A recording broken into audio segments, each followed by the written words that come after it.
So having been the publisher for a number of years of Success Magazine, do you have some of the, again, you interviewed so many amazing people. Do you have 2 or 3 that really stand out to you? Jim was my first interview for Success. I remember that. I remember when we were at an event and we got a separate ballroom, where that was the first and thing little I did wanted we know, it to be. Little did we know, he only had a couple more years left, right? He was not feeling well. No. And he couldn't quite put his finger on it. Yeah. But I wanted Jim to be the first. And he was the first interview I did for Success that got bound into the magazine and so forth. And you made that possible. You made that happen because you were managing his business at the time. So that's always just special just from that case. And then I interviewed Paul J. Meyer, who we've talked about as well. All the icons and tycoons are all great. The Jack Welches and Steve Wynn and Musks and all that's great. But the unexpected, if you were to say, what's the unexpected person that took you by surprise or just kind of hit you at a moment when you needed to hear something? It was Louis Zamperini. Mm-hmm. Yeah, the 94-year-old World War II American hero. And that's, people use the word hero too much these days, but the guy was truly an incredible, heroic human being. I mean, he was in the Berlin Olympics when Hitler presided and ran. He was invited to meet Hitler and then in World War II shot down, lost at sea 47 days, survived by pulling sharks out of the water and eating its liver and catching albatross that came on his raft and eating the heart, and then captured by the Japanese because he's a quasi-celebrity, having been an Olympic athlete. They tortured him mercilessly to try to break him so that he would speak out against American policies on camera to propagandize him. And he wouldn't break, no matter how they brutalized. And when you read the story, when you watch the movie, you're like, I don't know how anybody could endure, right? I mean, I think there's a lot of people that I met who've done some incredible things. And I think, in that situation, I might have been able to do that. Yeah. In his situation, undoubtedly, there's no question I wouldn't have been able to get as 10% of what he endured. And so a really remarkable man. Here he is, 94 years old, talking with him like this, and he just still has that like fire raging in his eyes, this unconquerable will. Right. And then one of the last questions I asked him, I said, Louis, if you're knee to knee here with a young person and, they're just feeling like giving up, and what would you say to encourage them so that they just go on? And he looked at me and he's, give up? Why would they give up? Don't they have any self-respect? Mm-hmm. Like it didn't even, he didn't understand the concept of giving up, like legitimately. He wasn't being trite. He was, and I remember it just sort of hit me, and he just went on about, you got to be hardy. You got to do whatever it takes to get the job done. It just had this fortitude of spirit. Ever since then, whenever things were difficult, right? All these first world problems we run into, where you're so overwhelmed or stressed or whatever, I would think of Louis. Yeah. It's like, this is nothing. Look at what the human will can do if given the chance to persevere, right? If you just get over your stupidity and get through it. And so he was momentous for me because how often I think when I hit a wall on some perceived stress or problem, I think back to Louis. It's like, this is nothing. I could do this and I need to stop bitching about it. Wow, that's so powerful. So as an entrepreneur, when I meet entrepreneurs, one of the inherent challenges is in pursuit of making a living, building a business, they're not always so good about then keeping it. In fact, Brian Tracy was talking about yesterday that one of the early pieces of advice Lloyd Conant gave him at Nightingale Conant is make sure you keep what you make. Yeah. And so I want to talk a little bit about your personal investment philosophy and also just, again, story time, 2006, I'm talking to you about, hey, come help us with TSTN. And Mark Sparks became a really good friend of yours. I know I saw an email yesterday, right? Yeah. But you were like, I'm building this tech company. I want to create $100 million tech company. I said, well, just come. You never know, right? Just come hang out. And so I know that's in the backdrop. In fact, I'll tell another Darren story. You talked one time about you're pretty shrewd with your money, personally and business wise. And you said, listen, I just want to have such fundamentals that if I ever was going to do a big deal with a financial private equity firm or whoever it is, they could look at my financial portfolio and say, this guy is good with his money. So that's a philosophy, right? So if you don't mind, just talk a little bit about that. Meeting Warren Buffett. Rule number 1, never lose money. Okay. Took that to heart. Okay. And so I am the most conservative you can imagine with money. It's all in banks. I don't even have a dime in the financial stock market. It's in That's not easy. That's not easy when you've made your kind of bank to now. You got to put it over many That's banks. crazy, right? Yeah. Real estate of my own personal use, because I don't really like dealing with the mental burden of rental property. But my own homes and cash. So you have how many homes? 3. Right. 3 really nice homes, Yeah. by the way. Yeah. And because here's the thing. Getting 10%, getting 30% return is not going to affect my life or lifestyle at all. Right. Losing 10% or losing 30% is going to affect me mentally and emotionally. You know what I mean? It's just like, or just having to even think about it or having to deal with it or having to sign the papers in order to transfer it. I don't want to have to deal. That's a friction I don't have to deal with anymore. So the whole goal is don't lose money. Oh, but you're losing money in inflation. Fine. But I don't have to think. I don't have to manage. I don't have to worry. And we've got more than we possibly can spend for the rest of our lives. So why am I worried about taking productive time in growing and exercising my art and making a positive impact in other people's lives?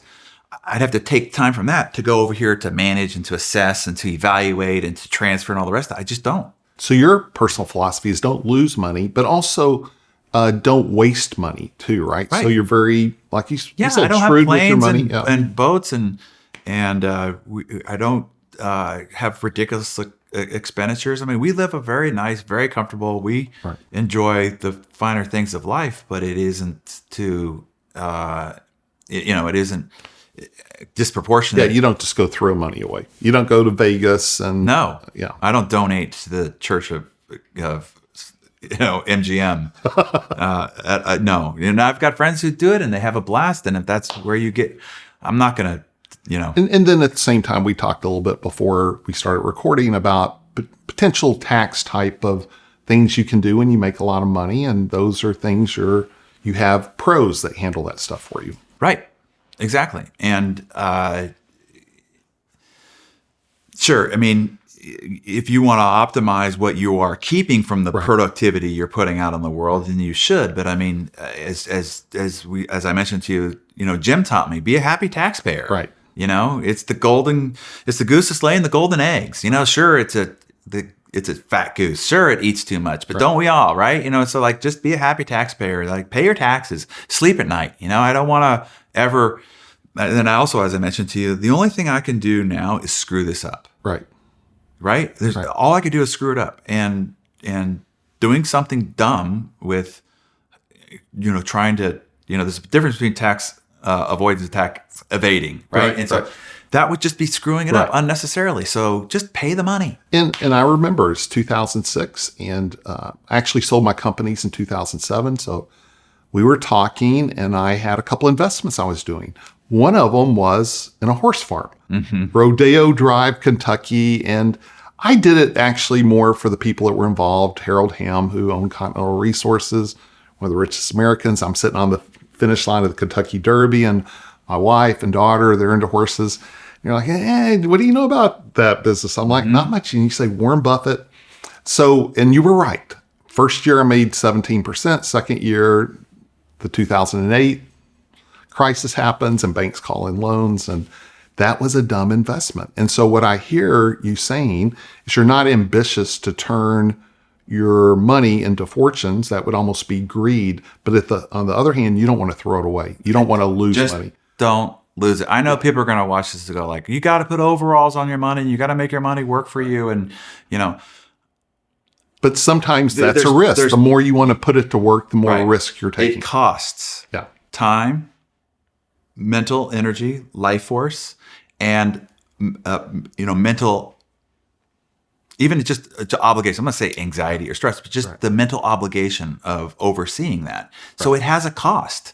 So I don't need any more. So I don't have, that isn't a problem to solve for, A. And then the second thing is, so don't lose it.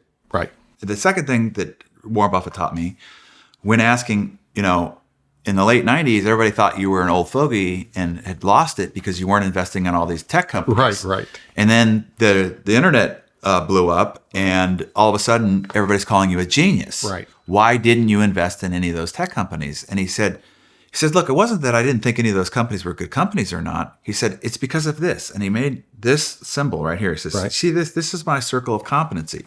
This is what I know for sure. And I only invest in companies that are inside this circle.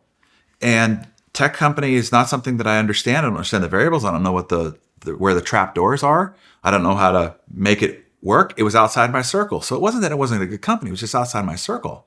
So I have figured out what my circle is of competency, where my greatness lies, where my genius lies, where my art lies.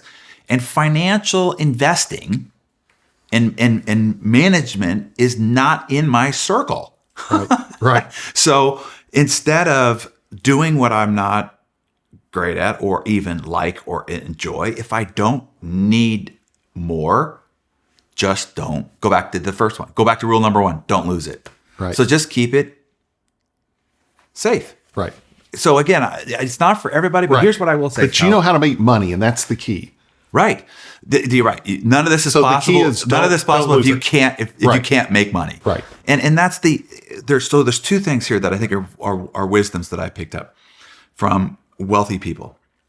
The first one is, if you make your money entrepreneurially, then your business is a risk. You're at risk by being an entrepreneur. Right. So if you make your money as a business owner, which is risky, and then you invest it after you pay the taxes, your proceeds in risky investments, you got risk and risk. It's not a matter of if, it's only a matter of when, which is why a lot of people become wealthy and then lose it because they became wealthy, taking risks in their business, and then they invested it in risk and then they lost it. So if you earn your money through risk, do not invest it with risk. Keep it. Okay. That's the first thing. The second thing is, the more I got around wealthy people, the more I realized they do not invest in the stock market. And they do not make risky investments. I mean, even Richard Branson, always protect the downside. Right. People think all these wealthy people are these ones that pursued risk and it paid off. They're the most risk adverse. Like even Warren Buffett, he won't invest in something until he already knows what the control variable is to making it more successful than it is. If he can't bring the resources, the relationships, the infrastructure, or the foundational elements that will then solve for the core thing that will make it grow further from there, he's basically guaranteeing the growth of his investment before he makes the investment or he doesn't make the investment. He wants to know that he has direct control over the investment growing before it's zero. He's mitigated the risk. He has assessed what the risk is. He knows he's got the solution for that potential risk. Then he makes the investment. So your philosophy is based on a lot of education. You're not just flippantly saying, I don't understand, I'm not going to do it. You've studied it and you've made the decision. And I remember, again, more that 2006 time when you were being very entrepreneurial, that you had your hand in multiple businesses, right? And again, a temptation. Another lesson learned. Temptation for entrepreneurs, they start making money and now the door, the phone's ringing, the door's knocking, a lot of hardship cases, a lot of almost get rich quick type cases. So you did back off some of these businesses. Just too much of a brain fry. That's two hard learned lessons. If somebody wants to get them earlier than I got them by watching or listening to this is valuable. So I when I came back from Waco after doing a turnaround for Paul J. Meyer's company, and I did a bunch of angel investing and invested money into other people's companies. Right. And I will no longer invest in anybody else's company, period. It's just the hard no on all. If I am not involved in the business and don't have control over its greater success, I'm not investing in anybody else's companies. The chances of success are so slim, and your ability to affect whether it's successful or failure is out of your control.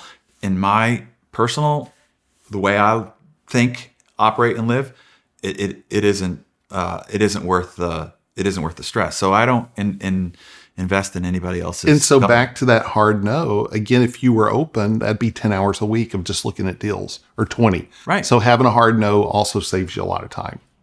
Undoubtedly.